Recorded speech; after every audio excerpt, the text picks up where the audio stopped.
नमस्ते गुरुजी। जय गुरुजी महाराज। जय गुरुजी साध संगत जी। शुक्राना गुरुजी महाराज और मल्टीलिंगुअल सेवादार टीम आप सबका स्वागत करती है। एक बार फिर गुरुजी की कृपा से, गुरुजी की असीम कृपा से हम गुरुजी के दिव्य आशीर्वाद के लिए सब इकट्ठे हुए हैं। आइए सेशन को आगे बढ़ाने के लिए मैं उषा सिंह आंटी जी से रिक्वेस्ट करूंगा, प्लीज सेशन को इनिशिएट करें। Over to you Usha aunty. Jai Guruji, as you can see, Uncle, I'm so excited already. Cannot wait to start this beautiful program. Thank you so much, Suresh Uncle, for giving me this opportunity. It is और गुरुजी महाराज। Commander, it is Guruji Commander Maharaj. Uncle, Commander जय गुरु जी Uncle, aunty जी। आपके बारे में तो कहना कुछ, आपका introduction कुछ दिया ही नहीं जा सकता. You already are walking your own shoes. Everybody knows, and we all are so blessed to have a sangat like you, जो आकर के इतनी ब्यूटीफुली गुरुजी महाराज के बारे में जैसा हुआ था वैसे बताते हैं, इतनी शुद्धता के साथ, इतने प्रेम के साथ कि मन एकदम उसी समय हम पहुंच जाते हैं जैसे गुरुजी के दरबार में बैठे हो एम्पायर स्टेट में. Thank you uncle for this book. Thank you for Guruji. Thank you to son for motivating you, because son was here last just few weeks back, and we had a beautiful time together here in Seattle. तो बहुत सुंदर time वो बीता uncle.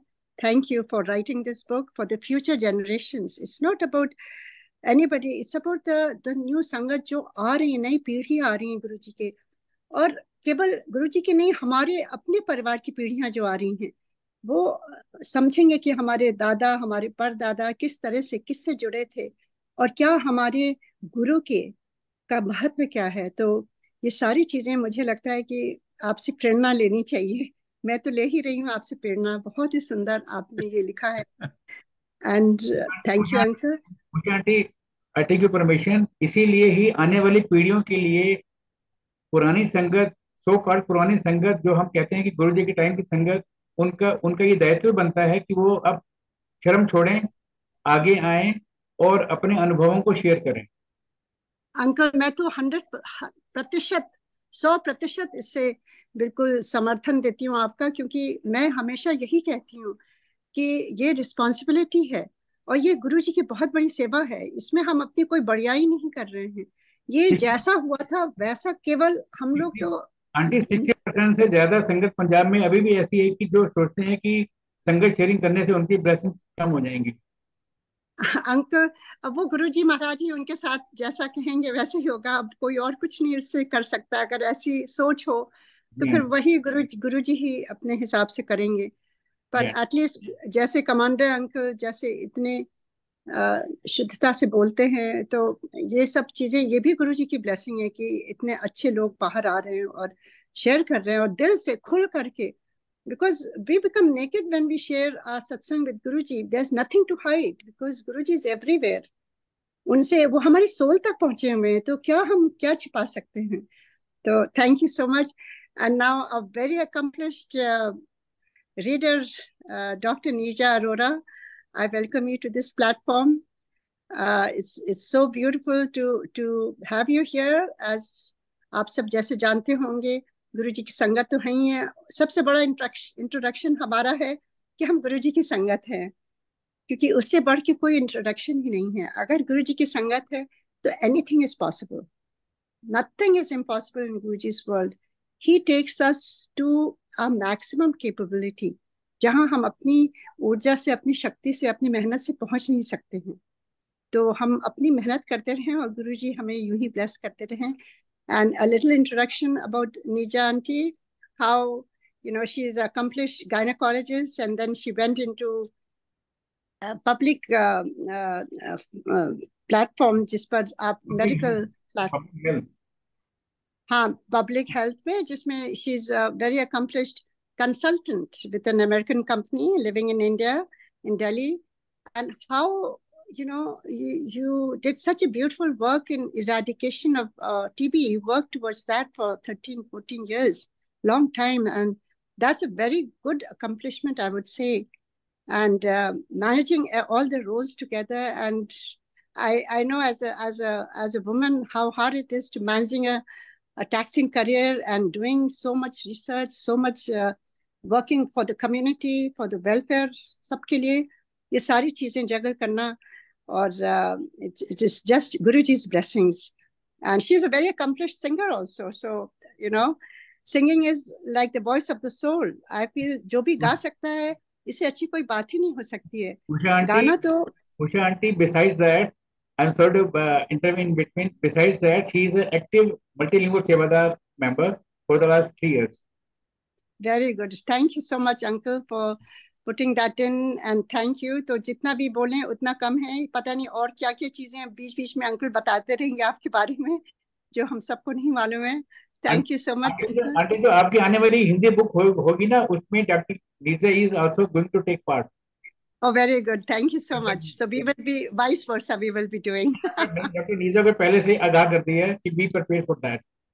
Very good. Thank you, Auntie. And without losing any time, आपको welcome करती हूँ, और uncle को और सुरेश अंकल को भी वेलकम करती हूँ. अंकल को कोई वेलकम ही नहीं करता, वही सबको वेलकम करते हैं. तो अंकल आपका भी स्वागत करती हूँ आज यहाँ पर. आप इतने अच्छे काम कर रहे हैं और उस तरह से सबको जोड़ रहे हैं. सो आपका भी स्वागत है. आप अपने ही प्लेटफॉर्म में, गुरुजी के प्लेटफॉर्म में स्वागत है हम सबका, हम सारी संगत का.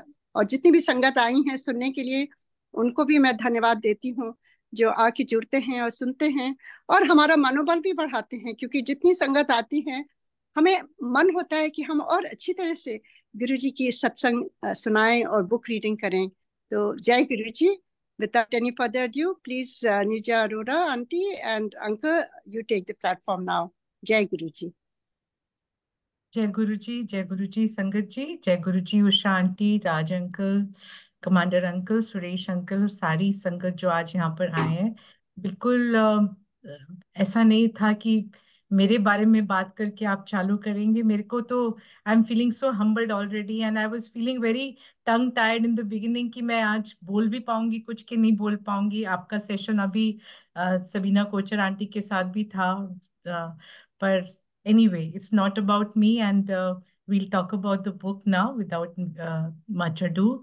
आज जैसे सब आपने बताया कि आज दूसरा सेशन है रीडिंग का. कल एक सेशन हुआ था.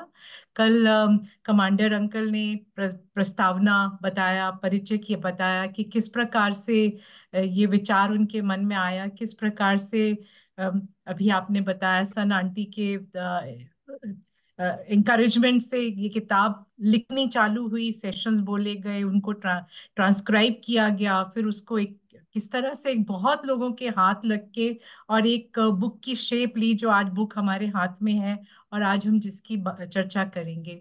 कल एक पहला चैप्टर भी थोड़ा सा सीमा नरूला आंटी ने पढ़ा था और कमांडर अंकल ने उसके बारे में थोड़ा सा समझाया भी था कि जो गुड़ गुड़ अर्थ छुपे हैं सिंपल सी लाइंस में, सिंपल से पैराग्राफ्स में, तो उनका असल में मीनिंग क्या है. क्योंकि आज जैसे आज का सेशन था तो मैं पढ़ रही थी, तो पहले तो लगा था कि पढ़ भी पाएंगे नहीं पाएंगे, क्योंकि हिंदी के शब्द आसान भी हैं और थोड़े से परिष्कृत वाले शब्द भी हैं.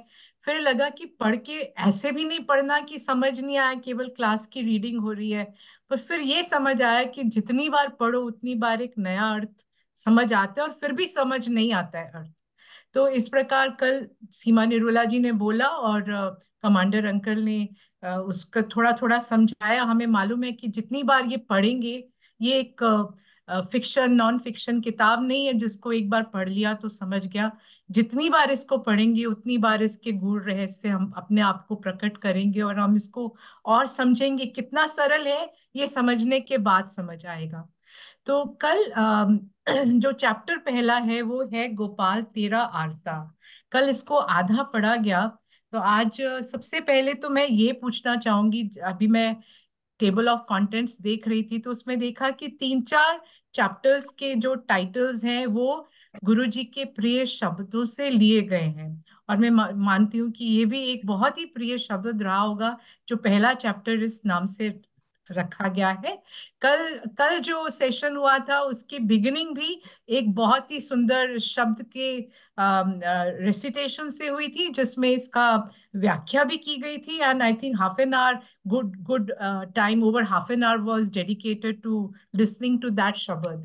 So we will begin this session by, I would like to ask Commander Uncle कि अंकल ये चैप्टर्स के नाम कैसे रखे गए और इस पर्टिकुलर चैप्टर का नाम गोपाल तेरा आरता क्यों रखा गया। Over to you. जय गुरु ji aunty, thank you so much जय Guru for ji. Asking this question. आपने वो शब्द सुना था कल, वो शब्द ही इस को एक तरीके से कहूँ तो ये टाइटल रखने के लिए मोटिवेट किया। बात ये थी कि हम इसमें बहुत सारा ज्ञान बांटने की कोशिश कर रहे हैं। अगर आप इसको पढ़ें तो गुरु से कैसे जोड़ा जाए, गुरु क्या है, गुरु अपने भगत को किस तरीके से रास्ते पे लाता है, वगैरह वगैरह जैसे पढ़ेंगे। और इसमें एक व्यक्ति की समझ है, लेकिन इस सारे के पीछे भाव यही है कि बिना दिमाग लगाए हुए गुरु से जुड़ना है। तो जिस तरीके से व्याख्या में कल बताया गया था कि तो पंडित जी ने एक पत्थर उठा के कपड़े में लपेट के उसको दे दिया और उसको कहा कि अब यही है भगवान, ये ठाकुर जी है। और पंडित जी के पल्ले तो कुछ नहीं पड़ा, लेकिन इन्होंने उसको ठाकुर जी मान के गले के लगाया और फिर छोड़ा नहीं। और फाइनली क्या हुआ, उस पत्थर को ठाकुर जी बनना पड़ा। ये होता है शिद्दत से जुड़ने की। तो ज्ञान अपनी जगह है, मगर प्रार्थना यही है, भाव यही है कि जुड़े उसी तरीके से जिस तरीके से गोपाल तेरा आरता की व्याख्या में वो भगत ठाकुर जी से जुड़ गए थे। तो आप गुरु महाराज से दिल से जुड़े, ये समझने के लिए बहुत अच्छी बात है। लेकिन एक बात बताऊं, भाव यही है कि एक्चुअली समझने के लिए कुछ नहीं है। समझना यही है कि समझने की जरूरत नहीं है, केवल दिल से जुड़ने की जरूरत है। इसलिए इसका ये टाइटल है गोपाल तेरा आरता। Thank you, Uncle. With your permission, I'll start the reading for today. And I am starting from page 14. But before that, just to continue, I'm reading a line that was the last line that was read yesterday. गुरु ऐसी ही एक दिव्य माँ की गोद के समान है, जिनके महत्व का वर्णन शब्दों के बयान करने की सोच भी मूर्खता पर भरी कल्पना है। मूर्खता इसलिए क्योंकि उसकी मेहर की प्रचुरता और श्रेष्ठता की व्याख्या करना शब्दों के बस में नहीं है। इसलिए जो भी लिखा जाएगा वो केवल गुरु के अस्तित्व की ओर एक इशारा मात्र होगा, उनकी महत्वता का संपूर्ण ब्यौरा नहीं। और इशारा कहना उचित भी है, क्योंकि लेखन में सबसे बड़ा माध्यम है दिमाग, और दिमाग की चंचलता और अस्थिरता से हम सब बखूबी वाकिफ हैं। चंचल और अस्थिर होते हुए भी केवल गुरु कृपा के माध्यम से ही ये मन गुरु धुन में मग्न हो जाता है। गुरु से प्यार और लगाव हमारी बुद्धि को ठहराव देता है, और ये ठहराव हमें गुरु की दिव्य और उच्च चेतना से जोड़कर गुरु के विचारों और वचनों को अपने भीतर समावेश करना सिखाता है। मैं पॉज करूंगी और आपसे पूछूंगी कि ऐसा कैसे कि हम गुरु से जुड़ते हैं और उसी समय हमारा ये चंचल मन स्थिर होना चालू हो जाता है, ऐसा कैसे संभव है। थैंक यू आंटी जी। इशारे की बात हुई और इसके पीछे भाव ये रहा था जब हम इसको लिख रहे थे कि जैसे प्रकृति है जिसका हम हिस्सा हैं और ईश्वर है, तो ये दो मिलके हमारी सृष्टि है। तो प्रकृति जैसे माँ है, माँ को सब जानते हैं और 10 लोग बता सकते हैं हमें कि ये हमारी माँ है, लेकिन पिता कौन है इसका इशारा माँ ही करती है। हमें माँ बता सकती है बेटे ये तुम्हारे पिताजी, इन्हें नमस्ते करो, क्योंकि पिता का कोई प्रूफ नहीं है। इसलिए प्रकृति ही केवल, अगर हम प्रकृति में रहते हैं तो प्रकृति से केवल गुरु के प्रति, ईश्वर के प्रति इशारा पा सकते हैं, उससे ज्यादा कुछ नहीं। तो ये जो इशारा है ये बहुत महत्वपूर्ण तो है, क्योंकि इस इशारे के बिना आप उस डायरेक्शन में पॉइंट आउट नहीं कर सकते। क्योंकि आप समझ रहे हैं, ये माँ का इशारा है अपने बेटे के प्रति, बेटा ये तुम्हारे पिता हैं। तो इसी तरीके से माँ प्रकृति, ईश्वर अर्थात हमारे गुरु जी की तरफ इशारा करती है, ये तुम्हारे गुरु हैं, इससे ज्यादा आपको वो नहीं समझा पाएगी। तो यहां तक तो आपको समझ में आ गया, आपको एक तरीके से आज्ञा का पालन करना होगा माँ का। माँ ने बता दिया और आपने मान लिया, और ये मानना बाद में भी आएगा, क्योंकि हर चीज समझने से नहीं, मानने से बनती है। आपको मानना पड़ेगा। जैसे कल के उस शब्द व्याख्या में उसने मान लिया था कि वो ठाकुर जी हैं। अगर आप पंडित जी के दृष्टिकोण से देखें तो ठाकुर जी नहीं थे, लेकिन उसने मान लिया है तो है। और आप जिस दिन मान लेंगे उस दिन ये बहस बंद हो जाएगी कि गुरु क्या है, कैसे हैं, क्या करते हैं, क्यों करते हैं, कुछ जरूरत नहीं है। लेकिन ये इशारा बहुत महत्वपूर्ण है, और एक तरीके से हम समझे बुद्धि को इस इशारे की आवश्यकता है, और इशारे के पाते ही, और इसमें हमारा कुछ योगदान नहीं है। ये गुरु की कृपा है कि आपकी बुद्धि स्थिर हो जाए। वो चाहेंगे तो हो जाएगी, आपके करे से तो नहीं होगी। और गुरु की जब कृपा हो जाती है तो आपकी बुद्धि स्थिर हो जाती है। इसमें आपको कुछ करने की जरूरत नहीं है। और मैं सच बताऊं, मेरा मानना यह है कि बहुत ज्यादा करने के चक्कर में आदमी यहां से वहां धक्के खाता फिरता है। ये बुद्धि की गुलामी से निकलने के लिए बहुत जरूरी है कि इसको जूतों के पास छोड़ दिया जाए। गुरु महाराज समझने की आइटम नहीं है, चीज नहीं है। माफी चाहता हूं इस शब्द का प्रयोग कर रहा हूं, समझने के नहीं, गुरु मानने की और महसूस करने की चीजें। आप उनको महसूस कीजिए, आप उनको मान लीजिए, और ये बार बार आएगा जब हम इस बुक को पढ़ेंगे। तो गोपाल तेरा आरता, इसीलिए इसका टाइटल है। हम गुरु को उसी तरीके से मानेंगे जिस तरीके से उस धन्ना ने भगत ने मान मान लिया था ठाकुर जी को, और हमारी बुद्धि को ठहराव मिलेगा, क्योंकि गुरु अपनी दिव्य चेतना से हमें जोड़ लेंगे। उन्होंने जोड़ने के लिए ही तो अपने पास बुलाया है। इसलिए थोड़ा ही बुलाया कि हमें वो ज्ञान देंगे। ये पहली सीढ़ी है, और हम इन सीढ़ियों को देखेंगे अभी। लेकिन गुरु से प्यार, गुरु से अटैचमेंट जैसे ही जुड़ जाते हैं, आपकी ये चे चे में टेंटे बंद हो जाने वाली है एकदम से। इधर गुरु से जुड़े और इधर शांति छाई। जय गुरु। जय गुरु जी। गुरु की देखरेख और छत्र छाया में भक्त को अपने विचारों और भावनाओं में एक प्राकृतिक विस्तार और वृद्धि महसूस होती है। वो स्वयं की चिंता छोड़कर दूसरों की तकलीफों के प्रति संवेदनशील हो जाता है। प्रवचनों या केवल ज्ञान की बातों में से नहीं, अपितु गुरु के द्वारा अपनाए गए उत्साहित करने वाले तरीकों से वे खुद को के भीतर झांकना और अपनी गलतियों को मानना और पहचानना शुरू करता है। आप कुछ बोलेंगे इस पर? जी आंटी, देखिए, आदमी का दायरा फैलता है। एक बहुत ही मोटा सा एग्जांपल लूं, संगत परिवार हो जाता है। पहले आपका परिवार तो अपनी पत्नी होती है, माँ बाप होते हैं, और उसके बाद संगत हो जाती है। और फिर संगत, क्योंकि गुरु है, जैसे ही आपको लगता है ये हमारे गुरु जी को मानते हैं, और सडनली उनके साथ एक कनेक्ट हो जाता है, ये अपने हो जाते हैं। आप चाहे सिएटल में बैठे हो, चाहे आप दिल्ली में बैठे हो, लेकिन एज सुन एज आप गुरु के माध्यम से कनेक्टेड है, ये मेरे गुरु की भगत है, मेरे गुरु की संगत है, तो मेरा है। और यहाँ पे वही चीज है। और फिर आप संगत के दुख दर्द में शामिल होने लगते हैं। तो हमारी जो पुरानी फिलोसफी थी ना, वसुधैव कुटुंबकम, ये उसी कनेक्ट की पराकाष्ठा है, जिसमें हम सारी दुनिया को अपना परिवार मान ले, लेकिन कम से कम संगत से शुरू करें। और जब हम सब में गुरु को देखने लगेंगे तो सारा हमारा परिवार हो जाएगा। अल्टीमेटली मेन चीज गुरु है। आपको एक छोटी सी बात बताऊं, हम लोग जय गुरु जी सैल्यूटेशन नहीं बोलते थे कभी, हम लोग नमस्ते कहते थे। और नमस्ते के पीछे का भाव जो तब था आज भी वही है। और हमारे लिए नमस्ते थी, मैं आपके अंदर बैठे गुरु को प्रणाम करता हूं, नमः अस्तुते, मैं उसको नमन करता हूं जो आपके हृदय में बैठा है। और संगत के हृदय में कौन बैठा है? गुरु महाराज। तो मैं गुरु महाराज को प्रणाम करता हूं। तो एक दूसरे को जब हम ग्रीट करते हैं तो नमस्ते हमारा सेलिब्रेशन इसीलिए रहता है, I bow to the divine in you.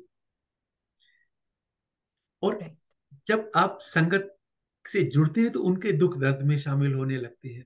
तो संवेदना, ये जो तकलीफ को दूसरे की महसूस करना, ये सबसे पहले गुरु से सीखते हैं। आप गुरु को देखते हैं संगत के कष्टों को अपने ऊपर लेते हुए, और आपको लगता है ये सही है। आप कष्ट नहीं ले सकते, लेकिन कम से कम वो बोझ नहीं उठा सकते तो साथ तो चल सकते, उस तरीके से। और ये सब इसलिए नहीं कि गुरु महाराज ने आपको कोई ज्ञान देना है, प्रवचन तो उन्होंने देना नहीं था। ये इसलिए कि आपने वो बातें फॉलो करनी शुरू कर दी। जैसे माँ को देख के बच्चा सीखने लगता है ना, वैसे वैसे मिमिक्री करता है। उसी तरह से गुरु महाराज को देख के आप भी उसी तरह से करने लगते हैं, और आप धीरे धीरे जो हरि भजे सो हरि होई, यानी उस रास्ते पे चल पड़ते हैं। हरि को भजते भजते आपके अंदर का हरि भी उदय हो जाएगा, उस भावना के साथ। जी आंटी।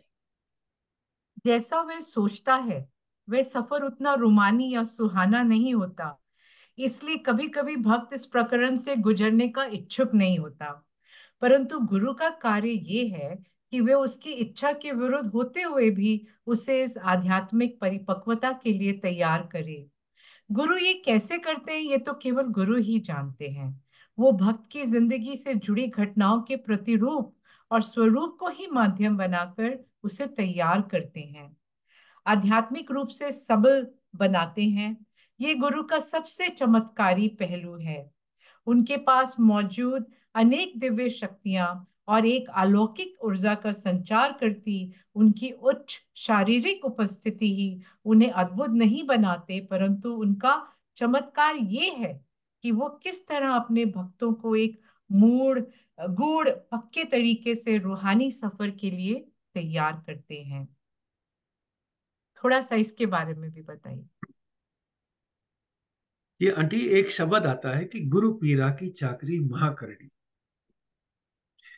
महाकरड़ी कठिन है। जिस रास्ते पे गुरु आपको ले जाना चाहते हैं वो रास्ता आसान नहीं है। और मैं इस चीज से नहीं कह रहा कि गुरु आपके कष्टों को दूर कर देते हैं, गुरु आपको जो चाहिए वो दे देते हैं, आप गुरु से मांग ले, ये जो कनेक्ट है हम इसकी बात नहीं कर रहे। गुरु आपको अपने जैसा बनाने के रास्ते पर ले जा रहे हैं। और क्योंकि जब आप, जैसे लोहे और पारस का संबंध होता है ना, कि जब पारस लोहे को टच करेगा तो लोहा लोहा नहीं रहेगा, तो वो भी सोना बनेगा। तो एक तरीके से आपका अपना अस्तित्व समाप्त होने वाला है गुरु से जुड़ने के बाद में। जैसे नदी समुद्र में जाके समुद्र बनती है, करीब करीब कुछ उस तरीके से। और ये अपनी आइडेंटिटी को लूज करने का एक डर रहता है, मैं नहीं बचूंगा, मेरा क्या होगा, फिर मैं तो खत्म हो गया। और अपने आप को, अपनी आइडेंटिटी को खोने का जो डर होता है ना गुरु से जुड़ने में, वो आपको थोड़ा सा दूर रखता है। लेकिन और आप उसे रेसिस्ट करेंगे, बहुत नेचुरल है। और गुरु की खूबसूरती इस बात में नहीं है, वो तो है ही कि गुरु महाराज डिवाइन है, उनके पास हर वो शक्ति है जो आप सोच सकते हैं। लेकिन खूबसूरती इस बात में है कि नाकारा से नाकारा, निकम्मे से निकम्मे और डिवोटी के लिए जो किसी भी काम का नहीं है, महाराज अपने पास बुला के उसको धीरे धीरे तैयार करते हैं। मैं आपको एक एक शिव पुराण से एक उदाहरण बताता हूँ, क्योंकि शुरू में ही पहले चैप्टर्स में एक स्टोरी आती है जिसमें एक ब्राह्मण पति पत्नी होते हैं, जिसमें रास्ते से विमुख होके ब्राह्मण तो मरने के बाद में एक पिशाच बन जाता है, और पत्नी शिव पुराण पढ़ के पंडित जी के साथ बैठ के माँ पार्वती की सेवा में चली जाती है। वहां पे जाके वो शिव माँ से बोलती है कि माँ, मेरा एक पति होता था, उसका पता है कुछ क्या हो गया? तो उन्होंने बताते हैं कि वो एक उस पर्वत पर है कहीं पर जहां पर वो पिशाच बन गया है और वो कष्ट भोग रहा है। तो उसने कहा, माँ उसका कुछ किया जा सकता है? तो उन्होंने कहा कि किया जा सकता है, लेकिन उसको पकड़ना पड़ेगा और शिव पुराण सुनानी पड़ेगी। अब वो सुनने के लिए तैयार नहीं है। तो फाइनली उसको पकड़ा गया, बांधा गया पेड़ से, और उसके सामने शिव पुराण पढ़ाई गई और उस तरीके से उसकी मुक्ति हुई। तो बहुत बार जब गुरु आपको मुक्ति का मार्ग देना चाहते हैं तो लिटरली आपको उसी तरीके से बैठा के हाथ पैर बांध के सुनाने के लिए वे तैयार हो जाएंगे। उन्हें पता है कि इसे पता नहीं कि इसके अच्छे के लिए क्या अच्छा है। जय जी गुरु जी। उषा आंटी, आप तो शिव पुराण कई बार पढ़ चुकी हैं, इस संदर्भ में कुछ बताइए आप। जो अंकल ने अभी बताया है, ये संदर्भ मेरा सबसे प्रिय है शिव पुराण में, क्योंकि मुझे लगता है कि we all have still have hope, क्योंकि हम भी ये एब्सोल्युटली। कलयुग में जीव हैं। तो शिव पुराण में सबसे इम्पोर्टेंट ये चैप्टर मुझे लगता है, और मैं हमेशा उसको कोट करती हूँ, वो चंचला है, उसकी पत्नी जो है ब्राह्मणी, यस। और उसका पति जो है वो प्रेत बन जाता है, और वो भी दुराचारी हो जाती है, और बहुत आ, इधर से उधर, और अंत हो रहा है उसका। वो कहीं मंदिर में गई अपने परिवार के साथ, और काफी एज हो गई है, और पड़ी हुई है, वहां मंदिर में पुजारी आते हैं और वो शिव पुराण की कथा पढ़ते हैं, और वो ना चाहते हुए भी सुन रही है, क्योंकि उसको इंटरेस्ट तो है नहीं, तो वो सुन रही है। और उसके बाद जब वो बताते हैं, वो कथा बताते हैं कि जो दुराचार, जो हम गलत काम करते हैं, उसकी शिव पुराण में एक अध्याय है जिसको पढ़ के रोंगटे खड़े हो जाते हैं कि क्या क्या हमारी गति होती है किस किस दुराचार व्यवहार से। तो वो सारी चीजें वो सुनती है, वो कांप उठती है, कहती है मैं तो बहुत ही दुराचारी औरत हूँ, मेरा तो क्या होगा, मैं बहुत डर गई हूँ। वो रोती है, और पंडित जी से माफी मांग के कहती है, पंडित जी आपसे मुझे बात करनी है अकेले में। और वो कन्फेस करती है कि ये मैं इतना बुरा काम मैंने किया, मेरा क्या होगा, मैंने सुना है मैं तो बिल्कुल कहाँ जाऊंगी। तो वो उनसे कहते हैं कि बहुत आवश्यक है, महादेव स्वयं कहते हैं कि अगर तुम शिव पुराण पढ़ो तो तुम्हारे जो भी पाप हैं संजोए हुए, वो सब नष्ट हो जाते हैं। तो वो बड़ी खुश होती है, कहती है मेरे लिए आप व्यवस्था बनाइए, मैं सुनूंगी। और वो सुनती है, और उसका मन निर्मल हो जाता है, और प्राण छोड़ देती है। तो देखिए, और महादेव स्वयं अपने गणों को भेजते हैं उसे बुलाने के लिए, यमदूत नहीं आते हैं, और विमान में बैठा करके उसको ले जाते हैं, और वो पार्वती की सखी बनती है वहां पर, उनकी उनकी देख रेख, उनकी सहचर्य होती है, उनके काम करती है। और वो कहती है कि मेरे जो पति हैं वो भी बहुत दुराचारी थे, अब उनका क्या होगा।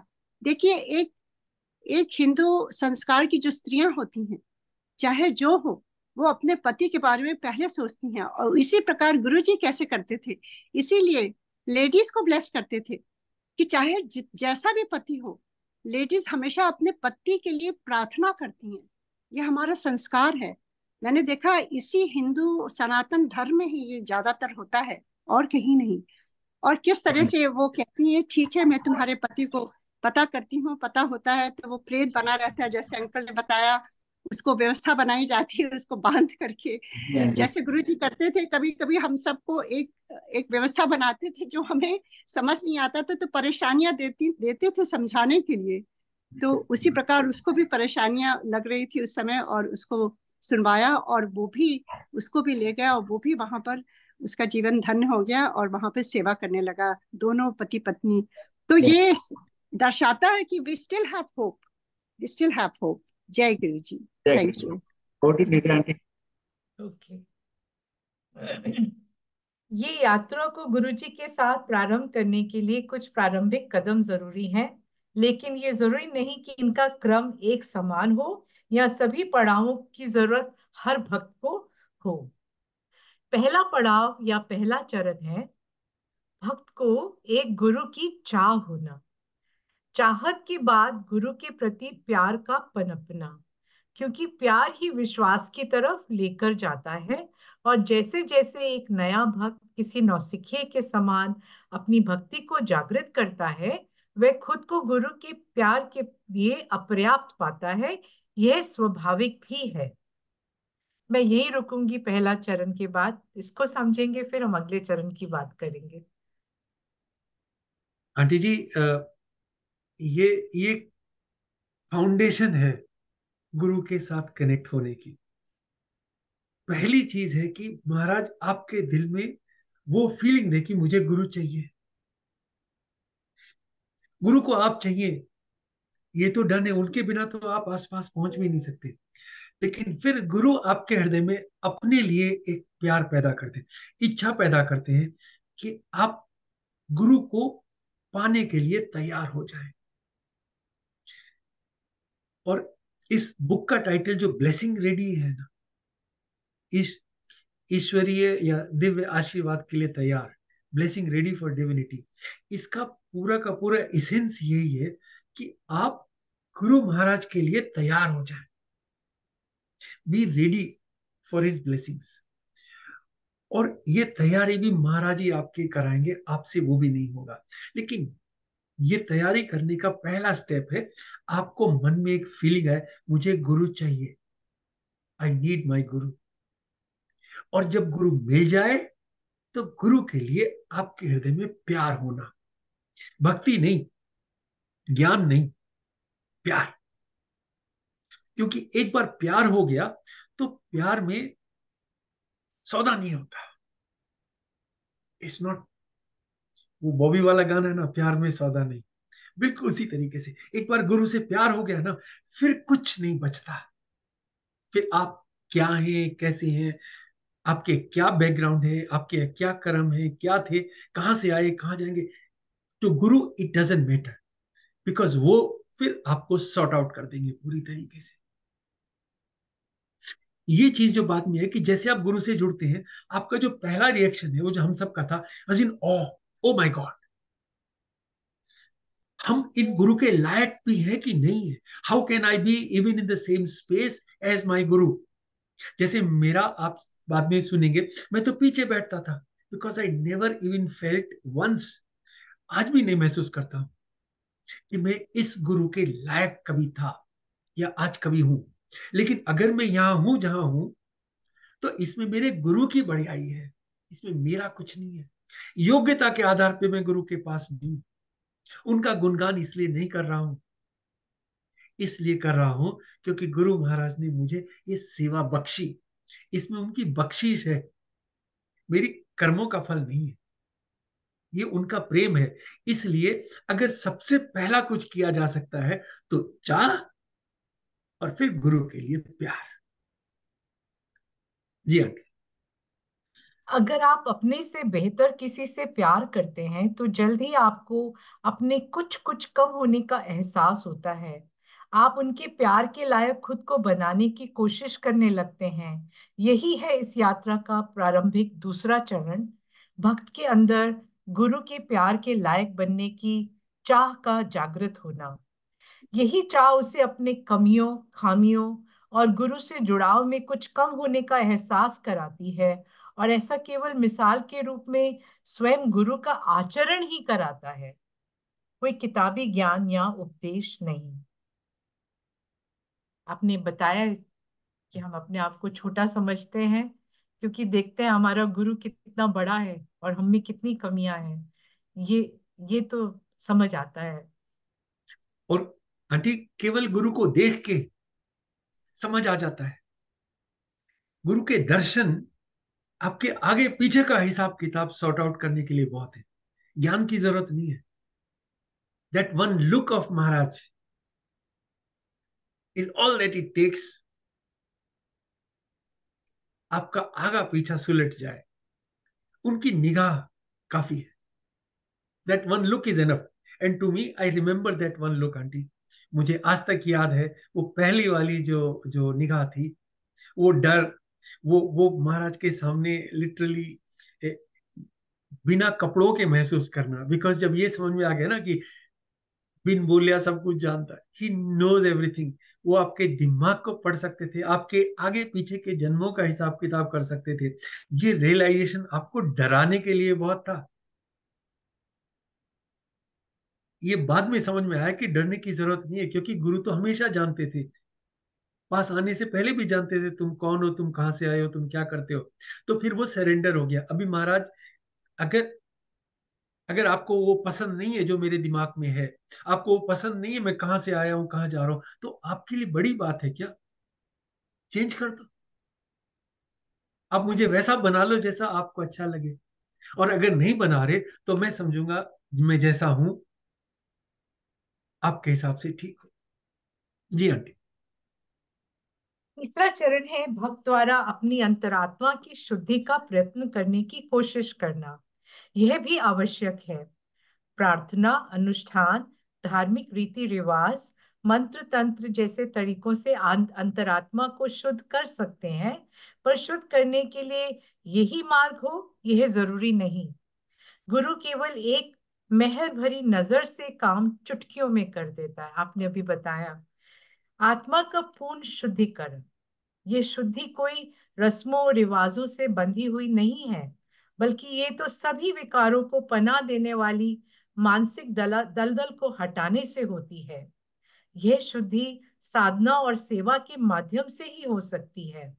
नित्य दिनचर्या में शरीर की मर्यादा से बंधे हम न जाने कितने अच्छे बुरे कर्म इकट्ठा करते हैं, और उन सब का निवारण हम सेवा के माध्यम से ही कर सकते हैं।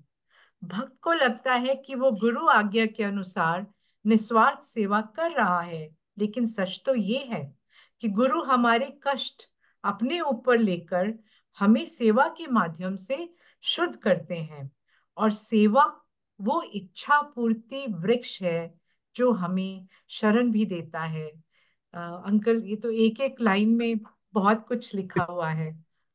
हाँ आंटी जी, मैं जितनी मेरी छोटी समझ है मैं उसके हिसाब से जो कुछ भी कह पाऊंगा कहूंगा। आंटी, बहुत सारी बातें आपसे, कोई कुछ आपको अनुष्ठान करने को बोल दे, आपको मंत्र पढ़ने को बोल दे, आपको तरह तरह के पूजा पाठ करने को बोल दे, हो सकता है उससे सब कुछ ठीक हो जाए और वो शुद्धि आ जाए। लेकिन गुरु महाराज की एक निगाह बहुत है, और अगर आपको कुछ करना ही है तो एक चीज है जो आप आसानी से कर सकते हैं, वो है गुरु की सेवा। और वो सेवा चाहे सत्संग करने की हो, सुनने सुनाने की हो, ये सेवा जो वासन अंकल कर रहे हैं, जो उषा आंटी कर रही हैं, आप कर रहे हैं, हम सारे कर रहे हैं, सत्संग की सेवा, मंदिर की सेवा, किसी भी तरह की सेवा जो गुरु आपको करने को बोलते हैं, ये सेवा कुछ इस तरह से है जैसे कि बिना आपके समझ आए हुए एक पत्थर के ऊपर एक एक चोट पड़ रही है, हल्की हल्की, और मूर्ति धीरे धीरे धीरे धीरे निखर के आ रही है। हल्की सी चोट है, आपको पता भी नहीं चलेगा, over a long period of time that stone can be converted into a beautiful idol. तो मैं ये इसलिए कह रहा हूं कि और कुछ नहीं हो सकता ना, तो सेवा तो की ही जा सकती है। ये सबसे सीधा और स्ट्रेट फॉरवर्ड तरीका है। तो इसलिए हाँ, एक चीज इसमें जो और लिखा कि भक्त को ये लगता है कि वो निस्वार्थ सेवा कर रहा है, दरअसल ऐसा होता नहीं। ये एक तरीके से गुरु ने आपको एक एक्टिविटी दे दी जिसमें आप बिजी हो जाए, और वो एक तरीके से एक बहाना बन जाए गुरु को आपको ब्लेस करने का। तो आपके दिमाग 100 जगह भागेंगे, लेकिन एक बार आपको महाराज ने एक सेवा दे दी, अब आप उसमें लग गए, तो बहुत आसान हो गया गुरु को आपको एक डायरेक्शन देना, और उस सेवा के हिसाब से आपको आशीर्वाद के लिए तैयार करना, ब्लेसिंग रेडी करना। जी आंटी। चौथा महत्वपूर्ण चरण है अहंकार का नाश। भक्त के लिए अहम को त्याग बहुत जरूरी है। भक्त बाहरी परिस्थितियों को बहुत बदलने की कोशिश न करके खुद को मजबूत बनाने के लिए केवल गुरु पर ही निर्भर करता है। वह मैं को त्याग कर खुद को एक माध्यम समझता है। अचानक ही उसका खुद को तलाशने और अपनी लोकप्रियता बढ़ाने का जो उद्देश्य होता है वह खो जाता है, क्योंकि इस सब का खोखलापन उसे समझ आने लगता है। इन सब की क्षणभंगुरता और व्यर्थता का उसे एहसास हो जाता है। अब वह अपने अहम को कहीं और केंद्रित करना चाहता है और चेष्टा करता है कि उस ओर बढ़ने की जो उसे ज्यादा संतोष प्रदान करे और पूर्णता का बोध कराए। लेकिन सही मायने में परमार्थ या धर्म कभी भी अहम को स्वीकार नहीं करते। भक्त को ये ज्ञान हो जाता है कि धर्म तो उसके अहम को बढ़ावा नहीं देगा और गुरु तो बिल्कुल भी नहीं। इसका परिणाम होता है भक्ति की भाव इसका परिणाम होती है भक्त की भावनात्मक परिपक्वता। वो आंटी गुरु जी के यहाँ पे लिए रुकेंगे, अपनी, हाँ ठीक है, क्योंकि बहुत लंबा आगे हो का रहा है। हिस्सा और अलग तरीके से डिस्कस होगा। अहंकार का नाश, आपने कई सारे शब्द व्याख्या में लिखा होगा कि अगर आप कुछ भी कर लें, कितना भी सत्कर्म कर लें, लेकिन अगर वो अहंकार नहीं गया तो जितने भी पुण्य हैं वो सारे पुण्य नष्ट हो जाते हैं। एक अहंकार का इतना प्रभाव होता है कि आपके सारे पुण्यों को नष्ट कर सकता है। एक तरीके से ये मान लीजिए कि बर्तन है जिसमें आप ब्लेसिंग इकट्ठी कर रहे हैं, और अहंकार वो छेद है नीचे जिसमें से वो सारा बह के जा रहा है, कुछ इकट्ठा नहीं होगा। इसलिए सबसे पहला काम महाराज ने करना आपका अहंकार का नाश करना, और अहम नाश करने के लिए गुरु महाराज ने मेरी समझ से जो सबसे पहला तरीका निकाला वो था 4 संगत को एक साथ लंगर कराने का। और पहली थॉट ये है कि मैं किसी का झूठा क्यों खाऊंगा यार, मैं ऐसा क्यों करूंगा, और ये पता नहीं कैसा इस आदमी का हाइजीन क्या है। और उसमें महाराज कभी कभी तो ऐसे को बैठा देते कि आप सोचते इसके साथ में जिंदगी में कभी लंगर नहीं करूं। अपने आप का अहंकार आपको सुपीरियर महसूस कराता है, और गुरु महाराज ने कहा यहीं से शुरुआत होगी, और फिर आप उस स्टेज में पहुंच जाते हैं कि आप किसी के भी साथ बैठ के लंगर कर लो, फर्क नहीं पड़ता। अपनी चम्मच है ठीक है, नहीं है तो भी ठीक है। और फिर वो स्टेज आ जाती जिसमें हम अपनी रोटी बचा के रखते प्रसाद की, ताकि हम जब सब लोग खा लें तो हम अपनी रोटी से उसको साफ करके चमका दें, यानी थाली ऐसी दिखे जैसे इसमें कभी लंगर खाया ही नहीं गया। ये जो परिवर्तन है, ये उस धीरे धीरे उस अहंकार का नाश होने का पहला स्टेप था। दूसरा, जब आपको गालियां सुनने को पड़े और ये देखा जाए कि आप रिएक्ट कैसे करते हैं। देखिए, हमारे एक मित्र थे, एक छोटी सी एनेक्डोट है, वो बहुत बार ऐसे कहा करते थे, उनका फेवरेट डायलॉग था, मेरे साथ के फौजी थे, वो कहा करते थे मैं गलत बात को कभी बर्दाश्त नहीं करता। तो जब बहुत बार उन्होंने कह लिया तो मैंने एक दिन उनसे कहा कि सर, अच्छी बात को बर्दाश्त करने में तो एफर्ट लगता ही नहीं है, अगर बर्दाश्त ही करनी है तो गलत ही बात बर्दाश्त करनी पड़ेगी। तो गुरु आपको उस परिस्थिति में डालते हैं जिसमें आपको सुनने को मिले, और अगर आपको खूब सुनाई जा रही है बातें तो समझो आपका आप उस स्टेज में आ गए जब आपकी ट्रायल ली जा रही है। मैं देखता हूं कि ये रिएक्ट करता है कि नहीं करता, और अगर गुरु को लगेगा कि इसने रिएक्ट करना बंद कर दिया है तो फिर वो अहंकार का नाश, यानी मेरा अपमान हुआ और मुझे फर्क नहीं पड़ा। तो जब आपको आपके अपमान से फर्क ना लगे, जब आपको ये ऊंच नीच का फर्क खत्म हो जाए, जब किसी के भी साथ लंगर कर लें, कहीं भी बैठ लें, कुछ भी कर लें, यानी आप किसी भी स्थिति में अपने आप को केवल गुरु की संगत की तरह से देखें और रिएक्ट करना बंद कर दें, तो ये लगेगा कि अब आप आपके अहंकार के नाश होने की दिशा में जा रहे हैं। और जब तक आपको ये नहीं लगता, और ये सबसे सिंपल टेस्ट है, ये मुझे कैसे बोल सकता है, हाउ डेयर ही, मुझे, मैं कितना बड़ा भगत हूं। और एक बात मैं आपको बताता हूं, चलिए ये थोड़ी सी कॉन्टेक्स्ट से अलग है लेकिन मुझे याद आ गया तो बता दूं। अहंकार से भी ज्यादा एक मुश्किल चीज है, वो है स्पिरिचुअलाइजेशन ऑफ ईगो। एक तो अहंकार, और अगर आपका अहंकार ही अपने आप में स्पिरिचुअलाइज हो चुका है, आध्यात्मिक अहंकार, मैं गुरु का कितना बड़ा सेवक हूं, मैंने कितनी पूजा की है, मैं कितने मंत्रों का जाप कर चुका हूं, गुरु महाराज ने मुझसे बुला के बात की, उन्होंने मुझे सेवा दी, गुरु महाराज मुझसे प्यार से बात करते थे। और जब आप सत्संग सुनते हैं संगत के, और यू कैन मेक आउट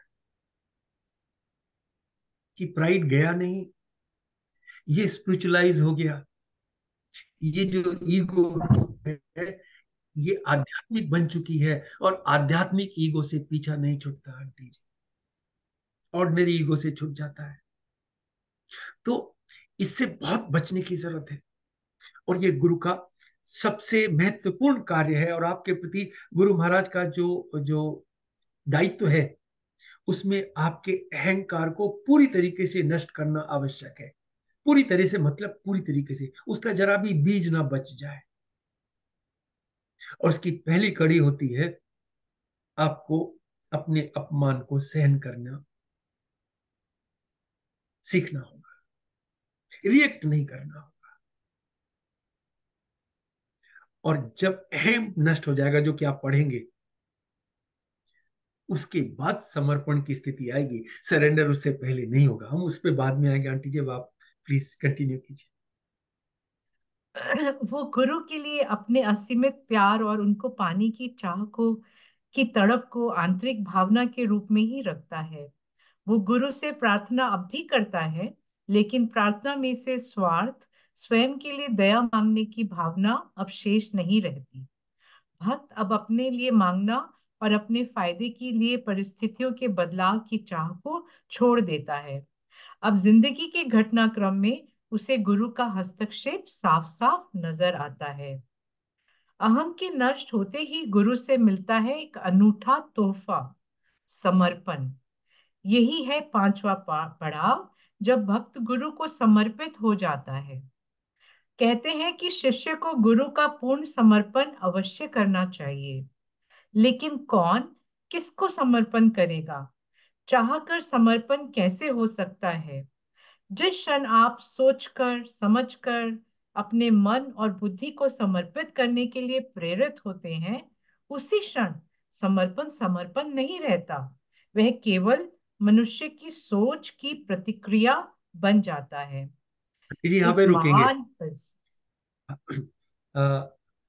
मैं माफी चाहता हूँ। ये केवल इसलिए बता रहा हूँ क्योंकि इस बुक के अंदर लिखा है, और जो भी समझ है जिसकी वजह से लिखा है, तो लेकिन आप ये समझिए कि एक बार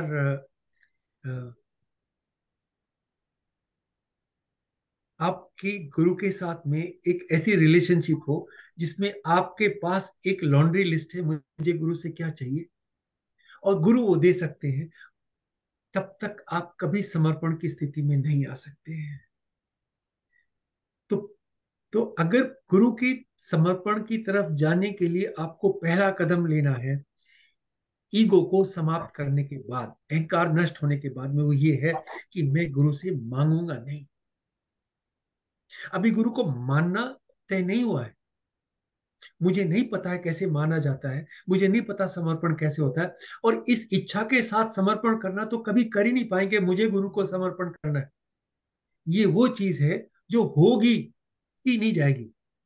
और ये होगी की प्रोसेस में आपको ये तो नहीं पता है कि आपको क्या करना है, लेकिन इतना पता हो जाएगा कि मुझे क्या नहीं करना है। और उस नहीं करने से शुरुआत होगी, नहीं मांगने से। तो अहंकार के नष्ट होने के बाद में, या दूर होने के बाद, जब आप सब कुछ सहनशील बन जाए, सब कुछ सुन पाए और रिएक्ट नहीं करें और समभाव में रहें, उसके बाद में आपको मांगना बंद करना होगा। मांगने वाला मानने वाला नहीं हो सकता, और जो मानता नहीं वो समर्पण नहीं कर सकता, क्योंकि किसको समर्पण करना है वो तो मानना पड़ेगा ना। जब आप माने ही नहीं तो आप क्या समर्पण करेंगे? जी आंटी जी। बहुत बढ़िया। इस महान और सराहनीय समर्पण में ही छिपा है अहम, क्योंकि असल समर्पण केवल और केवल गुरु कृपा से ही हो सकता है। अंकल, इसके नीचे एक रेफरेंस है, आप चाहेंगे मैं उससे पढूं? आप एक्सप्लेन करेंगे उससे, या मैं अगले मैं कर दूंगा। क्वेश्चन? इस पेज को पढ़ लेते हैं, और ठीक अगले है पेज जी, पे जाने से पहले हम इस बारे में। ठीक है जी। प्रश्न: अगर मैं एक भ्रम है, तो इस भ्रम का निवारण कौन करता है? उत्तर: अहम ही अहम का त्याग करता है, फिर भी मैं शेष रहता है। यही आत्मिक एहसास का विरोधाभास है। जिन्हें अहम से अहम का त्याग समझ आ जाता है, उनके लिए कोई भी अंतर नहीं रहता, कोई भी विरोधाभास नहीं। आप भक्ति का उदाहरण लीजिए। मैं ईश्वर से प्रार्थना करता हूँ ईश्वर में ही विलीन होने के लिए। मैं अथवा अहम के स्थान पर केवल ईश्वर का अवशेष छोड़ता है, जिसमें अहम या मैं हो जाता है। ये है भक्ति की उच्चतम श्रेणी, पराभक्ति अथवा पूर्ण समर्पण या पूर्ण वैराग्य। अपनी मेरी मैं से थोड़ा थोड़ा देने से बेहतर है कि आप मैं और मेरा को ही त्याग कर दें, तो बाकी सब खुद ब खुद छूट जाता है। स्वामित्व या हक या अधिकार स्थापित करने का बीज ही नष्ट हो जाता है। बुराई पनपने से पहले ही समाप्त हो जाती है, लेकिन इसके लिए वैराग की भावना का प्रबल होना जरूरी है। जैसे एक अथाह सागर में डूबते प्राणी को सतह पर पहुंचने की इच्छा बहुत प्रबल होती है, उसी प्रकार समर्पण की इच्छा भी प्राणों से बढ़कर होनी चाहिए। पदामलाई श्री रमण महर्षि। आंटी जी, ये ये बहुत कहना चाहिए गूढ़ है। मैं इसको उस तरीके से नहीं बोलूंगा। मैं गुरु महाराज ने एक शब्द व्याख्या में एक छोटी सी स्टोरी सुनवाई थी, जो गुरु नानक देव जी से संबंधित थी।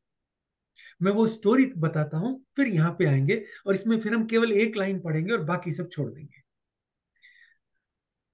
वो गुरु नानक देव जी जाते हैं एक राजा के यहाँ, उनके बगीचे में रुकते हैं। राजा को पता चलता है गुरु नानक आए हैं, वो हीरे जवाहरात वगैरह सब कुछ लेके उनके पास पहुंचते हैं। तो गुरुदेव उनको ये कह के मना कर देते कि मैं तो साधु हूं, मुझे इन सब चीजों से क्या लगा, ये मेरे किसी काम की नहीं। तो उन्होंने कहा महाराज आप महलों में चलिए। तो उनका महलों में चलूंगा, लेकिन तू बता मुझे क्या देगा।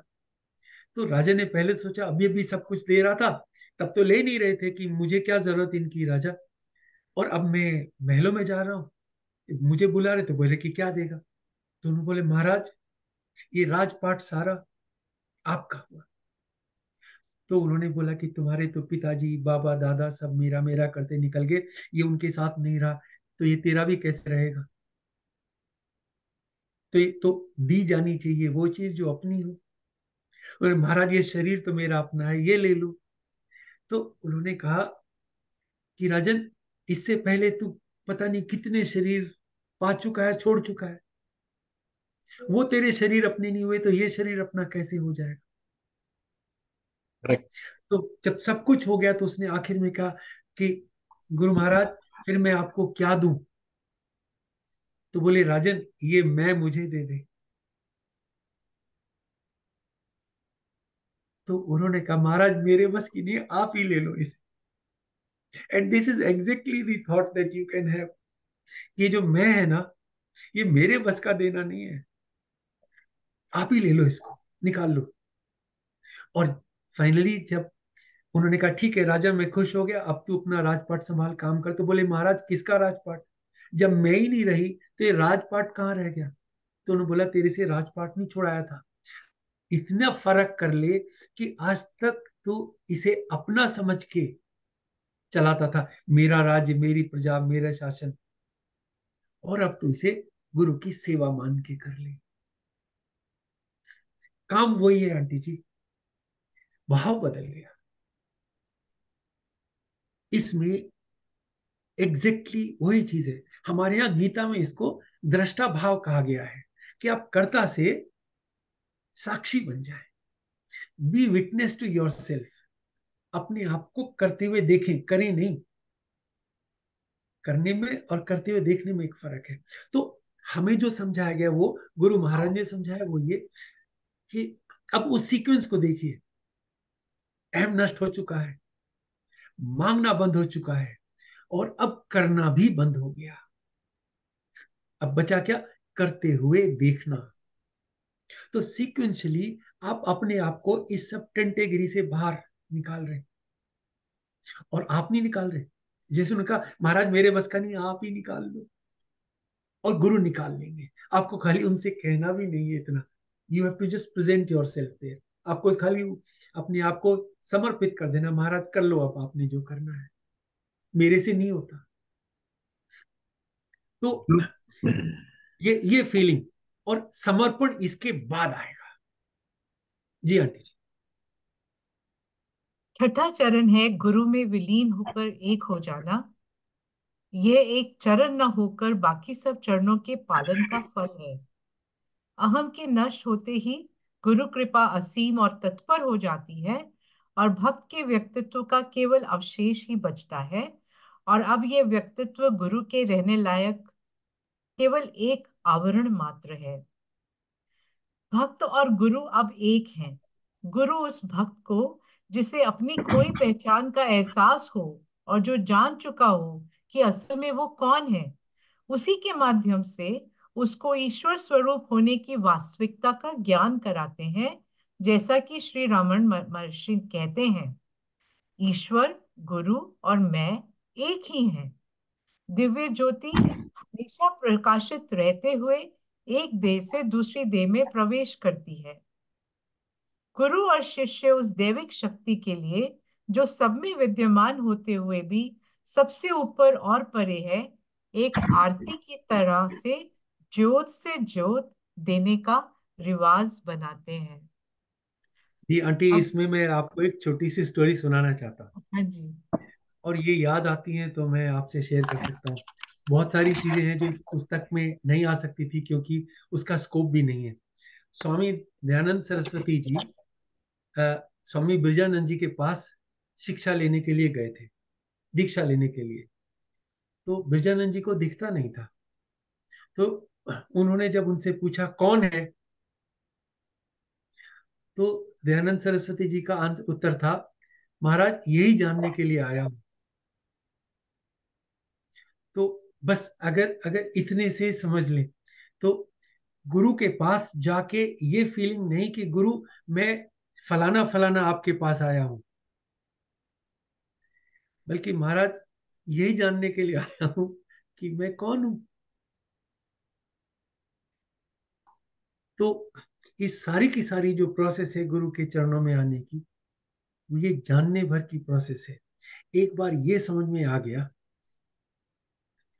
कि मैं वही हूं जो गुरु है। मैंने ये रेफरेंस बहुत पहले सुना था, जब जब जब कृष्ण अर्जुन से कहते हैं मैं ब्रह्म हूं, और जब उन्होंने पूछा महाराज मैं कौन हूं, तो उन्होंने कहा तू भी वही है। तो फिर फर्क क्या है?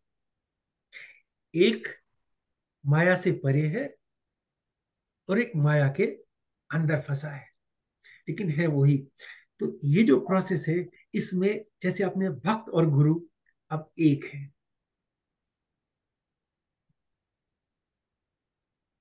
और भक्त अब जान चुका है कि वो भी वही है। और ये उस सरेंडर की स्टेज है जिसमें आप अपने आप को अलग नहीं समझते, इसीलिए अब आप मांगने वाले नहीं रहे। जब तक मांगते रहेंगे आप गुरु के साथ एक नहीं हो सकते, और जब तक मांगते रहेंगे समर्पण नहीं कर सकते, और जब समर्पण कर देंगे तो आप और गुरु एक हो गए। जो हरि जपे सो हरि हुई, हरि को जपने वाला इवेंचुअली हरि हो जाता है। ये वो स्थिति आ गई, और यही इसमें लिखा, ईश्वर गुरु और मैं एक ही है। We are one. Usha aunty कुछ कह रहे थे? आंटी हाँ जी। बस अंकल, अगर मेरी आपकी इजाजत है तो थोड़ा सा मैं एक चीज कुछ कह सकती हूँ। जी आंटी जी प्लीज। तो बस मैं उससे याद कर रही हूँ जो आपने बोला है कितना सही है। तो ये प्रत्यक्ष मेरे साथ हुआ, जो मैं अपना एक्सपीरियंस एम्पायर स्टेट का बताना चाहती हूँ कि गुरुजी ने किस तरह से पहले, जैसे हम सब विश लिस्ट लेके जाते थे शुरू में, सिंगापुर से जाती थी इतनी चीजें मांगने की, क्योंकि गुरुजी बहुत बातें करते थे उस समय। फिर एक दिन आया, ओवर द इयर्स गुरुजी ने मेरी तरफ देखा और उन्होंने कहा, मेरे से कुछ भी नहीं मांगना आज, मुझे तेरे बारे में सब कुछ मालूम है और आज के बाद हम बात नहीं करेंगे। और मैं रोने लगी। मैंने कहा कि मेरे से कोई गलती हो गई गुरुजी, मुझे माफ कर दीजिए। तो गुरुजी कहते हैं, ना गलती नहीं, आज से हम टेलीपैथी से बात करेंगे, आज से शब्दों का कोई मायने नहीं है, तो बस आएगी दर्शन करेगी। मैंने कहा ठीक है गुरुजी, मुझे टेलीपैथी नहीं मालूम है। तो कहने लगे गुरुजी कि तू ध्यान में मेरे से बात कर सकती है, तू कहीं भी रहे मेरे से बात कर सकती है, मेरे स्वरूप के साथ तू बात कर, मुझे सब कुछ सुनाई देता है, तुझे यहाँ मेरे सामने कुछ कहने की आवश्यकता नहीं है। That was such a big learning and I'm so grateful to Guruji for that teaching at that time by Guruji Maharaj himself, कि जब वो चले गए तो गुरुजी से जुड़ने का उन्होंने तरीका बता के गए गुरुजी, कि मैं नहीं हूँगा तो भी तुम मेरे से बात कर सकती है। और वो बता दिया किस तरह से बात कर सकते हैं, चुपचाप बैठ करके गुरुजी से सिमरन में बात कर सकते हैं। सो गुरुजी ने मुझे कहा मांगना नहीं है। उसके बाद आज का दिन 2 दिन मांगा नहीं मैंने, क्योंकि वो गुरुजी का हुक्म है, और गुरुजी को मानो तो उनका हुक्म ना मानो तो फिर किस तरह से हम उनसे जुड़ेंगे। तो ये जो आपने लिखा है इसमें, उसमें मुझे एकदम से याद दिला दिया गुरुजी ने कि किस तरह से कोई मांगने की आवश्यकता नहीं है, जो है मीठा खट्टा सब उनका प्रसाद है। और जैसे अंकल ने कहा लाइफ इज नॉट इजी, वैसे ही life is not easy, up and down होते हैं, पर गुरुजी की शक्ति रहती है, गुरुजी का प्यार होता है जो हमें आगे लांग कर ले जाता है। तो thank you uncle for reminding with this, it was beautiful way of accepting whatever happens in our life, no need to ask anything. Jai Guruji. It was aunty beautiful. जी हाँ, मैं पढ़ूं आगे। जी। 7वां चरण एक दिव्य खेल। एक बार यह रास्ता परिश्रम पूर्वक पार करके विजयी जीवात्मा को अपनी असल आकांक्षा तमन्ना का एहसास हो जाता है और केवल वो ही अब उसके सफर का उद्देश्य बन जाता है।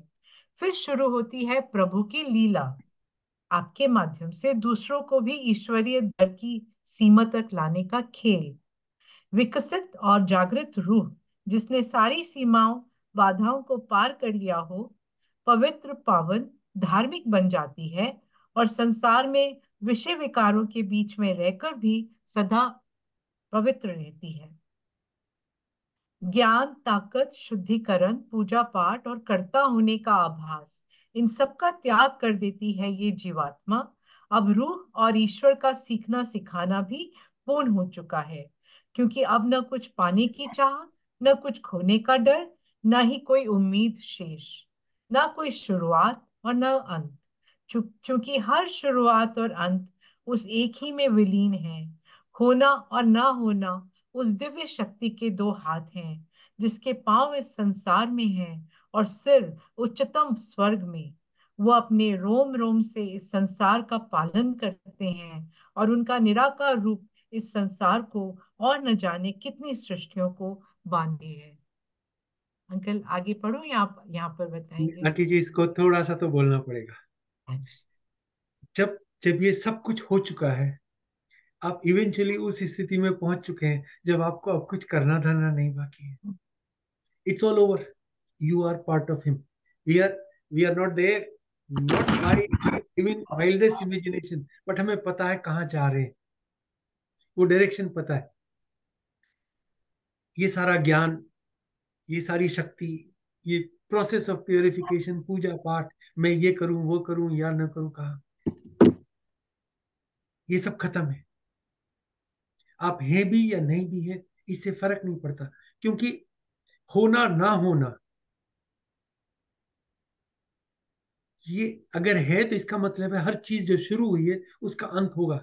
लेकिन आप जब वहां पहुंच जाते हैं जहां ना आपकी बिगनिंग है ना एंड है, अब आप समुद्र का हिस्सा हैं, अब आप नदी रहे ही नहीं।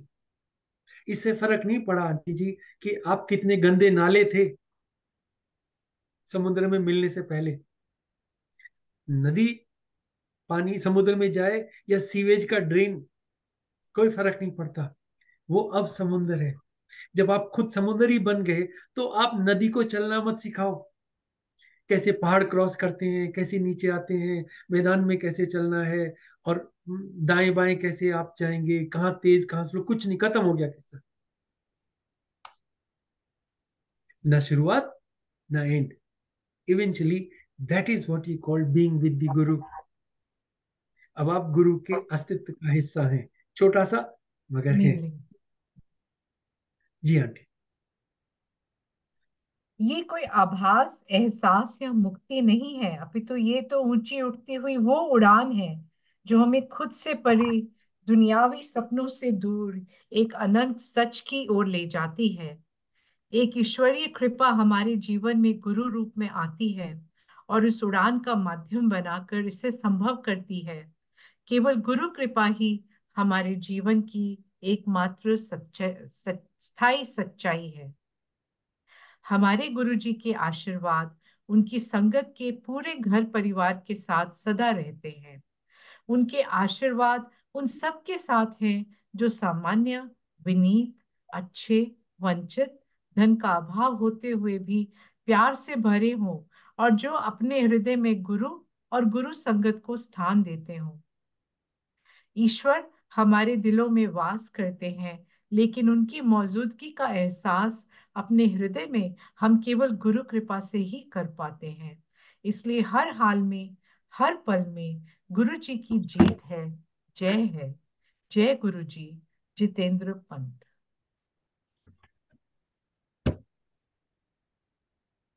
वसन अंकल कुछ बोलेंगे?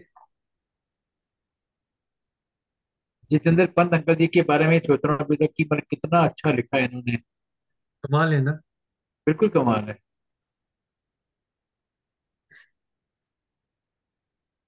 अंकल, आज आप कंक्लूड करिए सेशन को। आप कीजिए uncle. Usha aunty, over to you. Please conclude this session.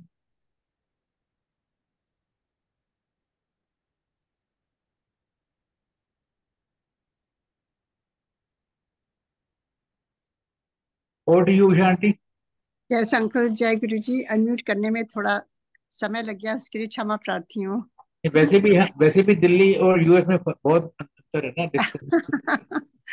जी, आपके यहाँ तो सुनहरी रात हो गई, यहाँ पर तो अभी दिन की शुरुआत हो रही है।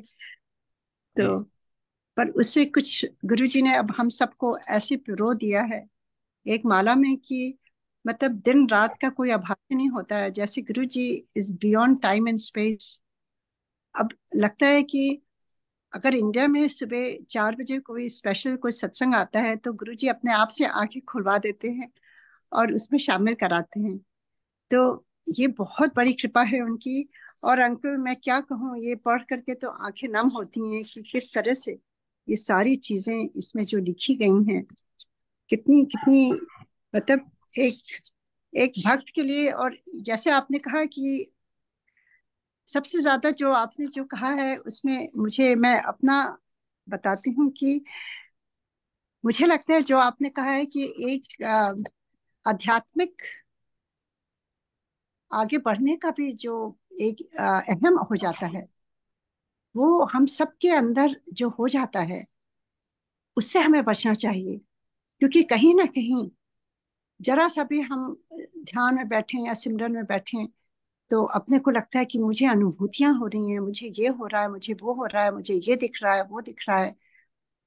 तो वो गुरुजी हमेशा कभी कभी कहते थे कि लुका के रख सब कुछ, लुका के रख। गुरुजी बोलते थे लुका के मतलब छिपा के रखो सब कुछ। अपनी बहुत ज्यादा बड़ाई नहीं। गुरुजी सब कुछ सिंपल कराते थे। शादी भी गुरुजी कहते थे बहुत सिंपली कराओ। जब मेरी बेटी की शादी थी, गुरुजी ने स्पेशल इंस्ट्रक्शन वहां से दिए थे, बहुत सिंपली करो सब कुछ, बहुत दिखावा नहीं करना चाहिए। तो Guruji was himself so humble and so kind. तो वो अपनी संगत को वही रास्ता दिखाना चाहते थे कि अपनी बढ़ियाई भी नहीं करनी है। और जैसे अंकल ने कहा कि स्पिरिचुअलिटी में सबसे ज्यादा अहम होता है। तो ये मेरे लिए आज की बहुत बड़ी सीख है जो मैं देखती हूँ। और कभी कभी हो सकता है मैं भी करती हूँ ये सब। तो ये हम सबके लिए सीख है और इससे हमें सबको बचना है। क्योंकि अ, हम कहेंगे हमें तो कोई लगाव नहीं है, इससे नहीं, उससे नहीं है। पर हमें लगाव किससे है? हमें लगाव उससे है जो मैं आगे बढ़ रही हूँ स्पिरिचुअलिटी में। तो वो भी हम गुरुजी तो तोड़वाते हैं कि हम बिल्कुल नाचीज हैं, हम सारे, we are nothing, we are zero. ये कभी इसका हमें ईगो आना ही नहीं चाहिए कि हमारे हम इतना आगे बढ़ गए हैं, या हमें ये अनुभूतियां होने लगी हैं, ये होने लगा है, या हम गुरु जी से इतनी बातें करते थे, या हम बहुत क्लोज थे। तो जो आपने ये कहा, ये बहुत ही आवश्यक है कि नेवेपन में ये सबसे बहुत जरूरी है। क्योंकि हम सोचते हैं कि हमने समर्पण कर दिया, हमने गुरु जी से प्यार बहुत करते हैं, हम ये करते हैं वो करते हैं, पर this is the biggest teaching of the day today. I believe it is very very important. अगर ये हम सीख जाएं तो फिर सब कुछ ठीक ही होगा। अंकल, आपके को बहुत शुक्राना अंकल, आपने इतनी ब्यूटीफुली सब कुछ। And thank you so much Neeja Arora aunty, आपने इतना अच्छा पढ़ा, और कोई भी शब्द आपने ऐसा नहीं छोड़ा, कितने भी मुश्किल हो। क्योंकि आज करके देखिए दिनचर्या में उस तरह के शब्द हम यूज ही नहीं करते हैं एवरीडे बात करने में। तो ये बहुत अच्छा मौका गुरु जी दे रहे हैं, हम अपनी जो है अपनी लैंग्वेज से जुड़े रहें। हिंदी भी और इम्प्रूव करें, हिंदी भी हाँ, इम्प्रूव करें। हाँ, हिंदी भी इम्प्रूव। और अंक उसको पढ़ने से, क्योंकि हमारे जो अल्फाबेट्स हैं हिंदी के, ये मैं देखती हूँ, मैं कभी कभी सोचती हूँ कि बहुत अलग है उससे। हम बोल सकते हैं उस तरह से, क्योंकि ये इंग्लिश की जो अल्फाबेट है, अब यहाँ पे ध नहीं है। अब किसी को मैं कुछ बताती हूँ, कुछ वो नहीं बोल पाते हैं। तो ये हमारी जो एक शुद्धता है, जो बोलने का ये है, जो हमारी ये हिंदी, जो हमारा लैंग्वेज, मातृभूमि जो भी कह दीजिए, भाषा है, जो जो उस पर जो भी डिबेट हो रहा है, पर मुझे लगता है कि हिंदी से बढ़कर और संस्कृत से बढ़कर कोई भी ऐसी लैंग्वेज नहीं है। और कहते हैं संस्कृत तो लैंग्वेज ऑफ द गॉड्स है, तो हमें तो बहुत गर्व करना चाहिए अपनी भाषा पर। और हिंदी जितना हम यूज करें उससे मतलब आई एम सो हैप्पी कि ये हिंदी हम सबको सुनना और पढ़ रहे हैं अभी इसमें। तो और जगह जगह America, and thank you uncle for sending the books for me with संगत। मुझे मिल गई, एंड वो देखिए कितना सुंदर आपने ये सेवा करी है सियाटल संगत के लिए। और कुछ कुछ मैं लाइब्रेरी की तरह भी इसको यूज करूंगी, थोड़े थोड़े लोगों को दूंगी, और बारी बारी से they can rotate and read, and there has to be a law कि वापस भी कर दें, कई लोग नहीं, वापस नहीं करते। आंटी तो आपको अंकल बुक्स और भेज देंगे। वेरी गुड, बिल्कुल। बहुत अच्छा, बहुत अच्छा है। तो this is like a treasure, क्योंकि इसमें केवल आपकी बुक में ये मैं देख रही हूँ कि किस तरह से एक चाहे वो पुरानी संगत नई संगत नहीं है, हम जैसे मैं अपने लिए कह रही हूँ, it's like a revision, everything we have to keep reading. ऐसे नहीं कि एक बार पढ़ लिया बस हो गया। This has to be like a Bible, how to you know just move on Guruji's how he really wanted his sangat to be। जो आजकल बहुत लोग भटके हुए हैं, तो उनके लिए बहुत आवश्यक था किस तरह से हम अपने को गुरु जी के सही रास्ते में चलें और उनसे जुड़े रहें, और क्या क्या वेज हैं जिससे हम उनसे जुड़ सकते हैं। तो बहुत बहुत ही अच्छी बुक लिखी है अंकल आपने, और thank you so much. Thank you Suresh uncle, thank you Neeja Arora aunty, thank जय गुरु जी यू। महाराज, जय गुरु जी थैंक महाराज। You sir, It was a thank you sir. memorable, it was a memorable reading session. Thanks a lot, Neeta Arora aunty ji, Commander Sharma uncle, Usha Singh aunty, and Guru Sangat, जो कि इतने प्यार से, इतने भाव से जुड़ते हैं इन सेशंस के साथ। आने वाले दिनों में एवरी फ्राइडे एंड सैटरडे ये सेशंस चलेंगे एवरी वीक। और commander Sharma uncle has agree to participate in most of the sessions, almost in all sessions. गुरु जी की कृपा बनी रहेगी, और प्लीज आप सेशन में जुड़े रहिए। मैं होस्ट से रिक्वेस्ट करूंगा, गुरु जी महाराज से आगे दिलवाएंगे। जय गुरु जी आंटी जी।